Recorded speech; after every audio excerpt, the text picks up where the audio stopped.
22 দফা দাবিতে চতুর্থ দিনের মতো অবস্থান ধর্মঘট করছে কুষ্টিয়ার ব্রিটিশ আমেরিকান টোব্যাকোর শ্রমিকরা। সরকারি নির্দেশনা অমান্য এবং শ্রম আইনের ৪৫ ধারা উপধারা লঙ্ঘন করায় তাদের এই ধর্মঘট। শহরের চৌরাহাট এলাকায় বিএটির প্রধান কারখানার সামনে মৌসুমী শ্রমিকরা মানববন্ধন এবং অবস্থান কর্মসূচি চালিয়ে যাচ্ছেন। দাবি না মানলে কঠোর কর্মসূচির ঘোষণাও দেন শ্রমিকরা।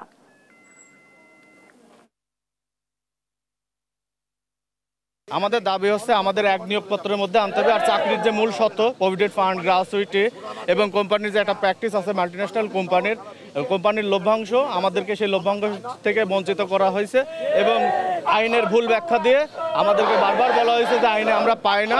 আইনের বাইরে কোনো চাওয়া পাওয়া নাই। এটার প্রমাণ কি?